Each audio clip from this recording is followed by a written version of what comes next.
Well, greetings from King Edward VII Hospital. I am still here.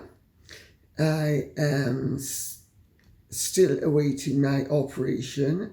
I know when it's scheduled for, but in the meantime, we have preparations to make, not the least of which is for me to try to have a sense of normality as I plunge in with what LDB says. Lady C, I can't help but feel that there's a lot more to Andrew Mountbatten-Windsor's fall from grace than meets the eye. Could I be right?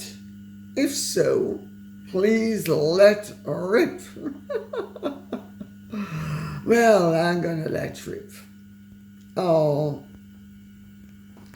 funnily enough, I was speaking to one of London's leading citizens earlier today. It might have been yesterday, but I think it was earlier today.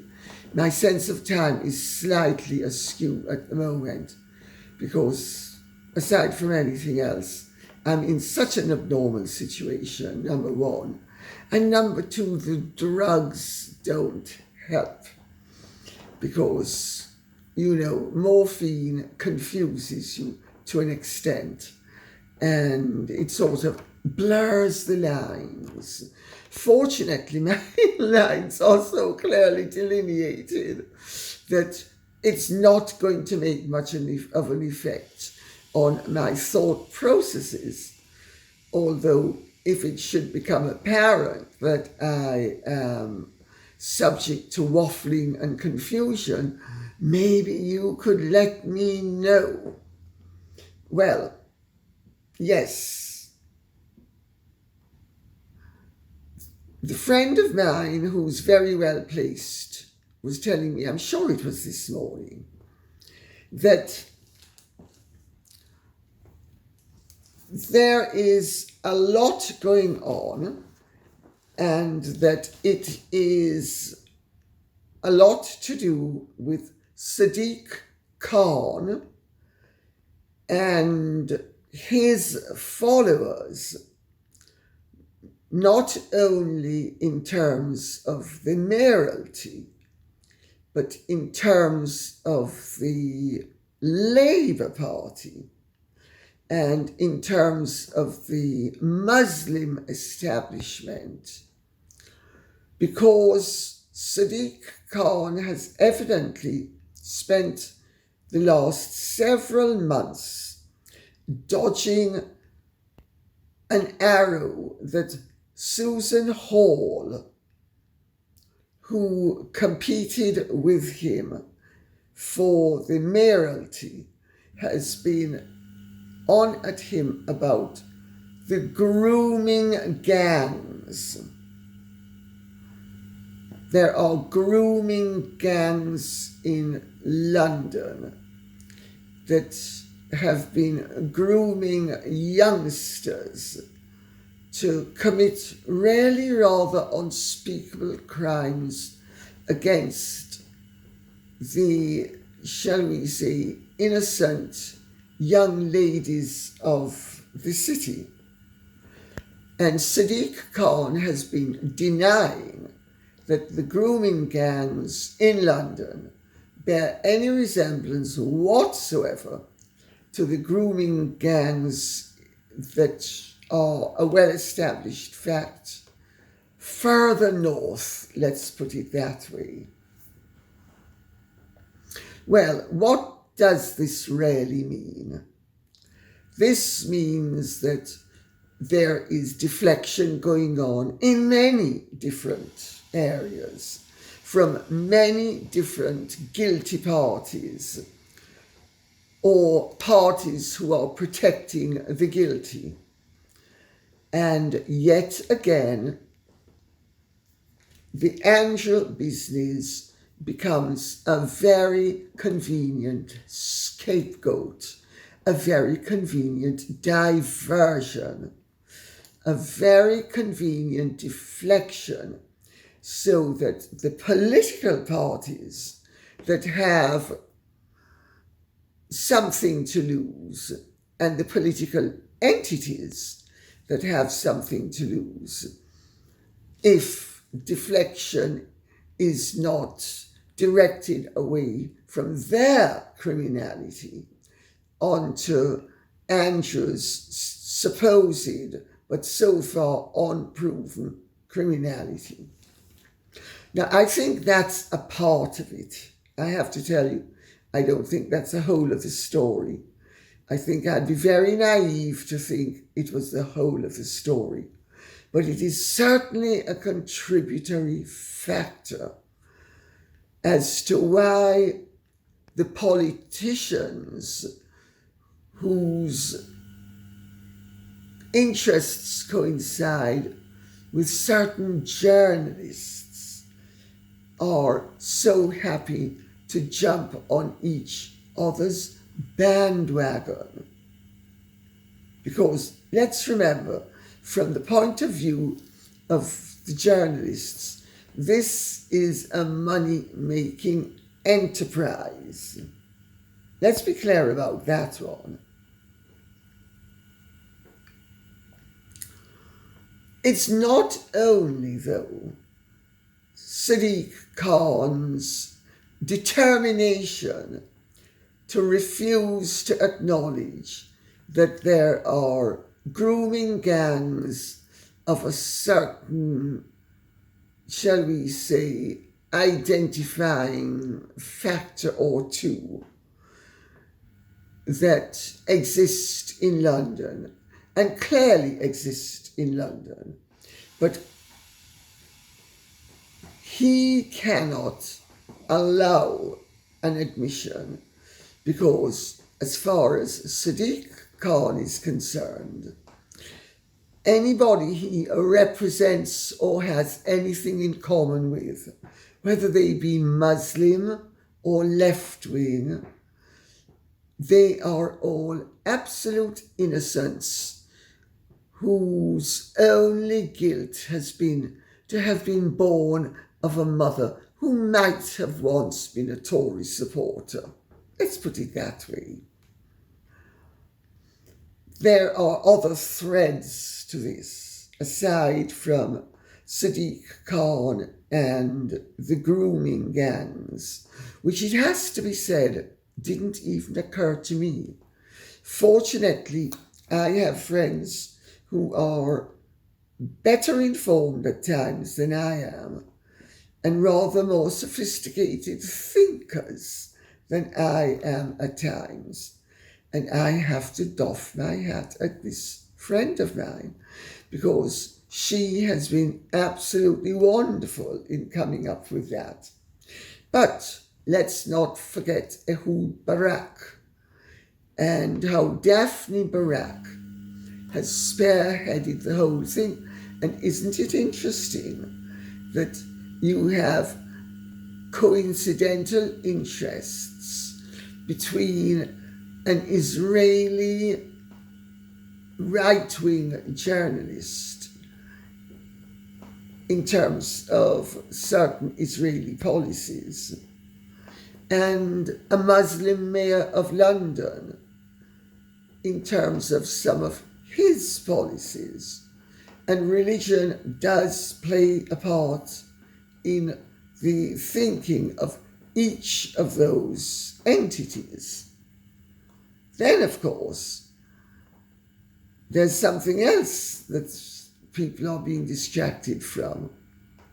Harry and Meghan. Meghan's forays are giving a very clear, albeit mixed message. But unlike many of her older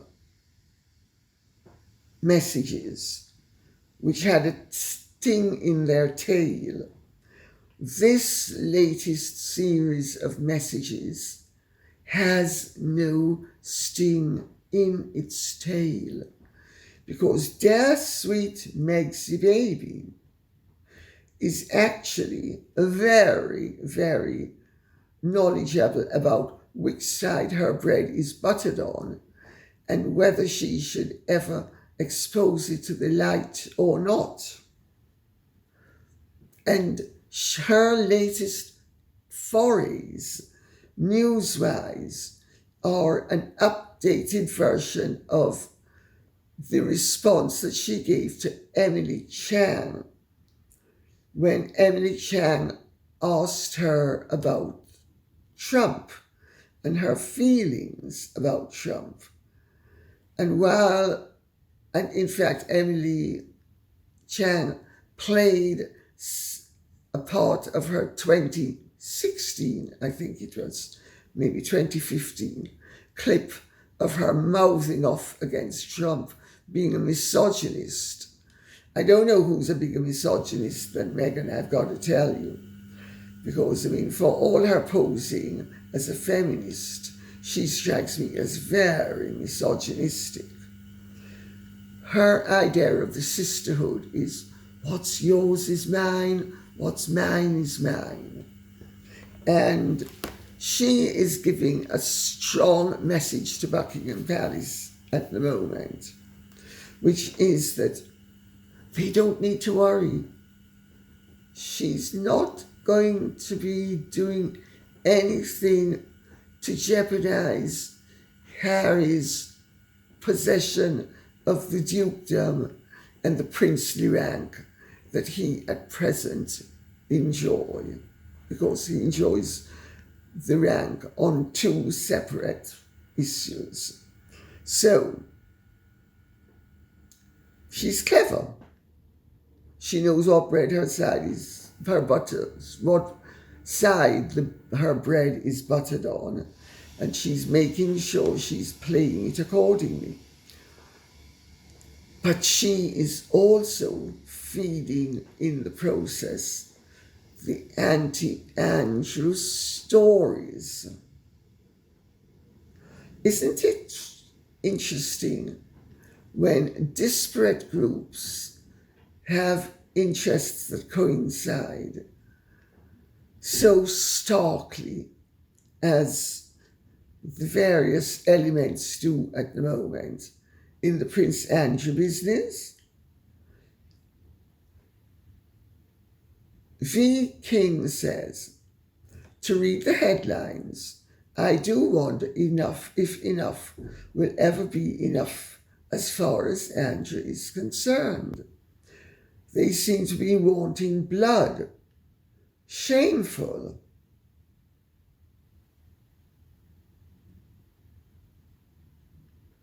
I think there's something deeply discomforting and unsavory about the way the pursuit has taken place. And unless there is something in the Epstein documents that really justifies all of this, he is being pilloried for offences that others actually even get praise for. I don't know about you, but I like to see justice being served. I think Andrew and Sarah should be out of the public arena. I do not think that the extreme measures that have been taken will prove to be the correct ones in the long run, save insofar as Meghan and Harry are concerned. Because if Meghan and Harry at least get the message that they better shape up, otherwise they're going to be shipped out definitively. They're going to be in big trouble, Meghan and Harry, and I think they're trying to avoid that. So let's see how it goes.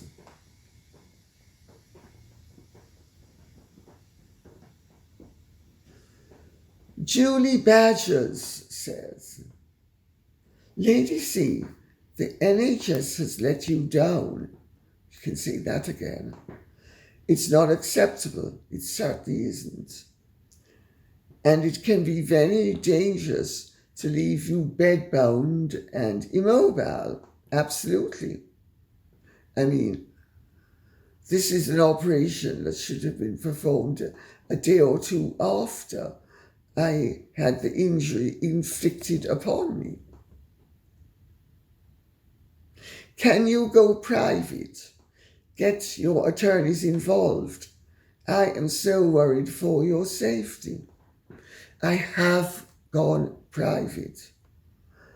I began to get the vibe that if I didn't get out of the clutches of the NHS, there was every chance that one thing would degenerate into another, and the next thing I knew was I was being put on the Liverpool pathway. And there was so much untoward going on, and I couldn't definitively tell you what X did and what Y's motives were. I don't have enough information. I do have much information to know that something seriously untoward had gone on. And I'll tell you, if it wasn't unique to me, but it was typical in the circumstances of my injury, that makes it even worse. It doesn't make it better, it makes it worse. Jacqueline Reed says, no, Lady C, I can honestly say that the one broadcast of yours that I definitely didn't enjoy. I am appalled at the nurse, quotation marks, who tried her utmost to cause you more pain and probably more damage than you already have to endure. You should go for her license, if that's the correct wording. But I do understand that you have to pick your battles. Thank goodness you now feel safe and secure. God bless and get well soon. Your beautiful babies must surely be missing you. Their mutty love and care to you. Thank you for all of that. I thought it was important to actually share what's going on with me and hopefully to get a debate opened on the subject. And who knows, 3 years, 5 years, 10 years from now, all that's happening now can be of some help and use to someone. I need to drink some water. I'm sorry. My throat is absolutely parched. It's all the drugs I'm on.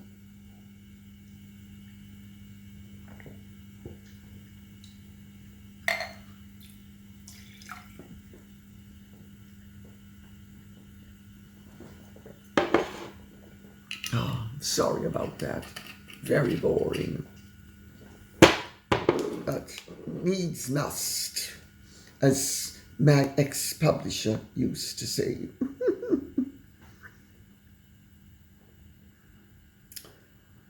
I'm sure my girls are missing me. I'm certainly missing them.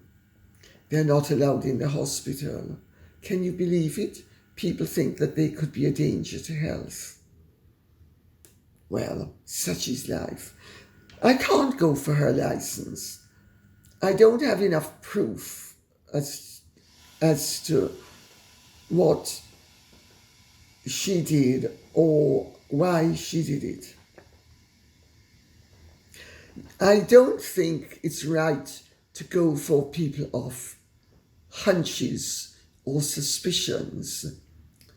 And also, I don't know that she wasn't speaking the truth, and that the doctor who told me that they hadn't said any such thing was the one who wasn't speaking the truth.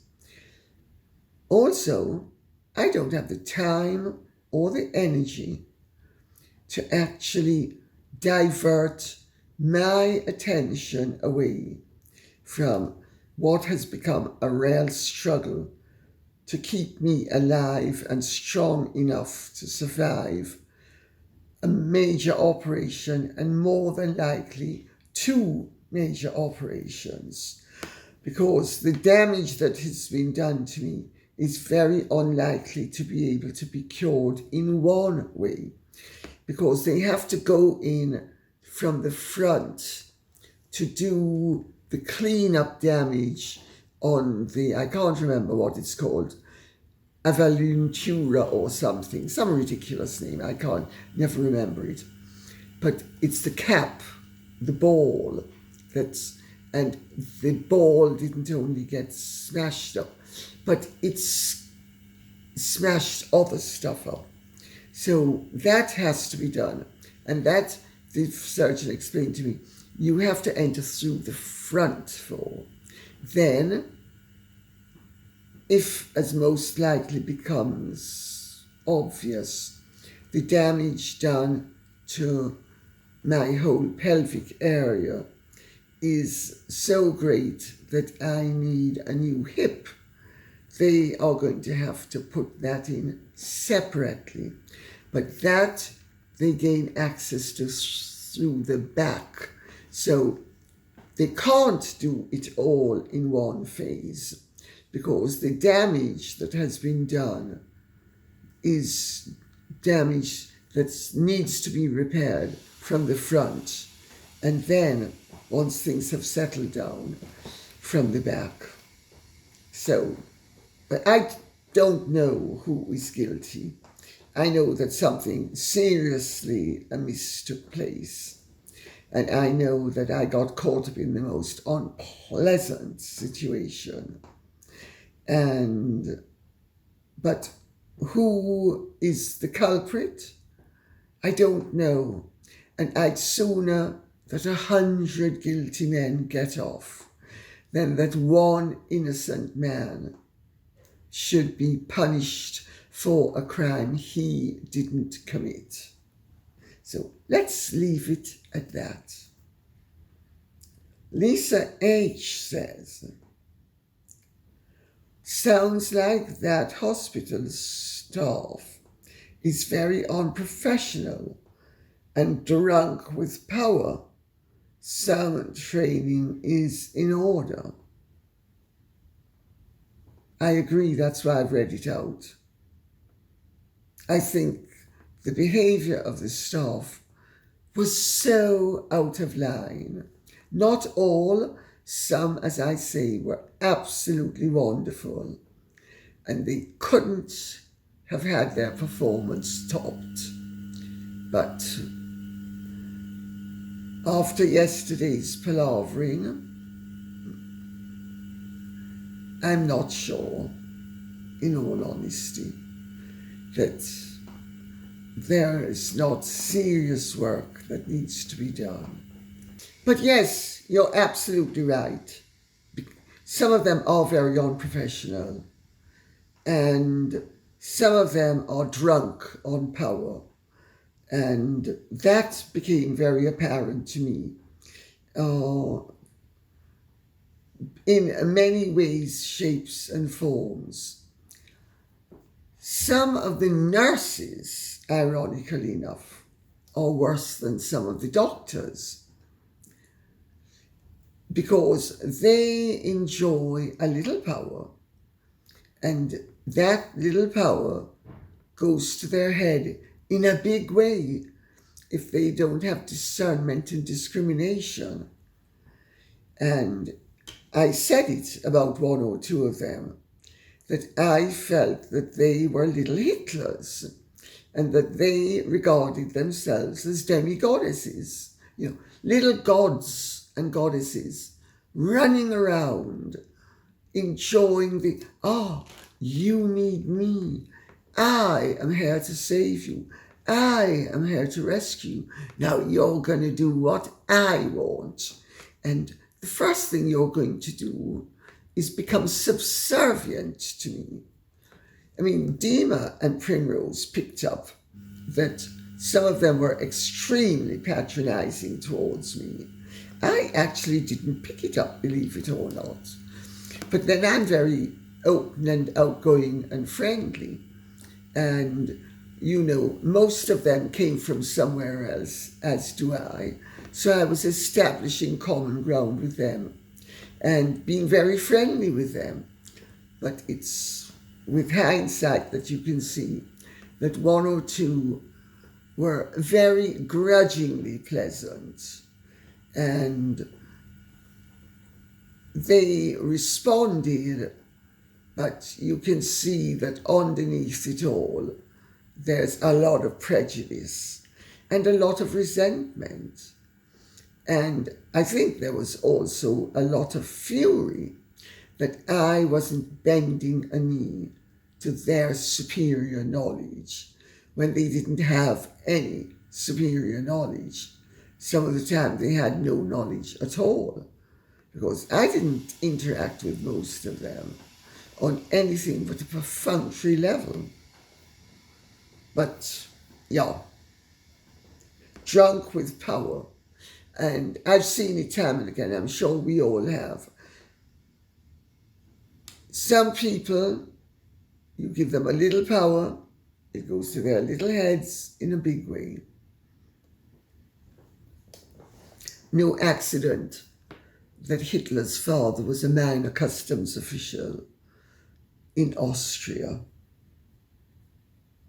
Claire Whitby says, totally understand this dreadful treatment, Lady C. It happened to me a few years ago. I found it so hard to understand that some of these nurses are bullies. It's in total contradiction of their job. Well done to you for not allowing yourself to be buggered about. Totally admiring of you. Here's hoping you have a very quick recovery. I'm afraid it's not going to be a quick recovery. I've been warned it's going to take several months. It's going to be a continuing ordeal for several months. I like to know what I'm dealing with, and I have good professionals who are telling me what I'm dealing with. So, and I'll deal with it. Shall we leave it at that? Diane Gomez says, Lady C, even in your agony, you're helping others by chronicling your hospital experience. Your voice will certainly help others who find themselves in similar circumstances. Thank you. I will be praying for your successful surgery. Soon you'll be walking Aurora and Mickey around Castle Goring. Good luck. Well, wouldn't that be wonderful? But it's not going to be for a while, because Aurora tugs me, and I'm not going to be able to be tugged. So I'm actually going to hire someone to walk the dogs, because I'm not going to be able to. Because Aurora doesn't really understand the word no. She's heard it so few times in her life, which is all right, because she is a love machine and I love my love machine. V. King says, to read the headlines, I do wonder if enough will ever be enough as far as Andrew is concerned. They seem to be wanting blood. It's shameful. I agree.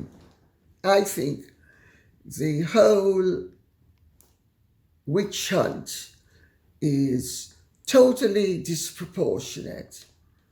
And I don't think that anybody who hounds somebody almost to their destruction should actually be commending him or herself. I mean, obviously, if somebody is behaving badly, you call them out. If they are persisting in justifying their behavior, you call them out.